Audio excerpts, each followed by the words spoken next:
Bon, je pense que vous l'avez très bien dit, lorsque l'ancien président Lula a obtenu justement l'organisation de ces JO à Copenhague 2009. en 2009, tout allait bien et surtout le Brésil allait faire partie de la cour des grands. On parlait d'un géant. Le géant et du miracle brésilien. Oui, En 2010, le Brésil avait 7,5% de croissance. ce qui est énorme. Oui, et donc depuis, ce qui s'est passé, c'est qu'il y a eu trois choses de mon point de vue. Mon premier point, c'est que le Brésil a misé énormément sur les matières premières. Oui. Et de ce point de vue-là, le retournement de conjoncture sur les marchés a durablement affecté l'économie brésilienne qui reposait justement sur l'exportation de ses biens et également de l'industrie pétrolière. En deuxième lieu, ce qu'il y a eu aussi, c'est qu'il y a eu des mauvais choix de politique économique faits par la présidente Dilma Rousseff qui a décidé de réduire la taxation qui est faite aux entreprises, et les entreprises ont décidé de ne pas investir contrairement aux souhaits de la présidente. Et cela a contribué à aggraver le déficit fiscal du Brésil qui aujourd'hui n'est plus soutenable dans sa trajectoire. Une espèce de pacte implicite entreprise-État qui manifestement n'a pas été respecté. Vous diriez que la présidente Dilma Rousseff a été un peu naïve sur ce point? Je pense qu'elle a été très naïve et cela a contribué à aggraver la crise économique brésilienne. Et finalement, il y a non seulement cette question de matières premières et de déficit fiscal, ouais. mais aussi une question liée à l'infrastructure, sachant que le Brésil investit beaucoup en infrastructure. Le Brésil a un très grand retard sur ses infrastructures. Or, le grand scandale de corruption, l'affaire Petrobras, Oui. que nous avons évoqué sur cette antenne depuis déjà plusieurs mois, contribue à gripper en fait le tissu économique qui au Brésil est très important en ce qui concerne les BTP.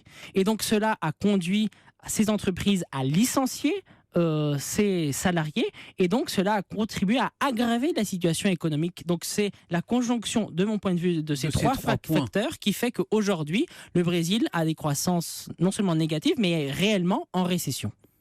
Une bonne partie des Brésiliens dénoncent le coût de ces Jeux Olympiques qui s'apprêtent à débuter. Est-ce qu'on peut dire que les JO auront aggravé la situation économique du pays plutôt que d'être un facteur de croissance? On peut dire ça?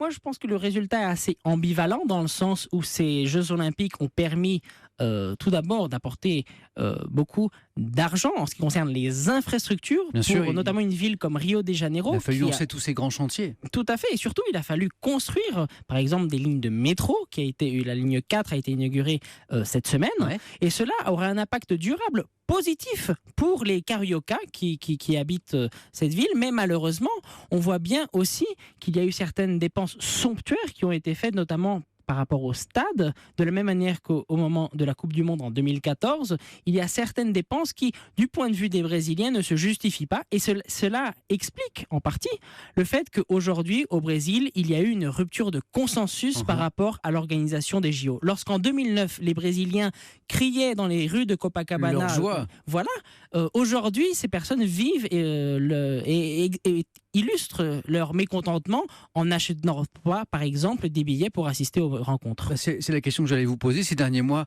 ont été marqués par d'importantes manifestations contre les Jeux, dans la manière en tout cas dont ils s'organisaient. Quel climat, quelle ambiance attendez-vous à compter de ce soir? Est-ce que la fête va finir par l'emporter, ou est-ce que vous imaginez des Jeux de la morosité?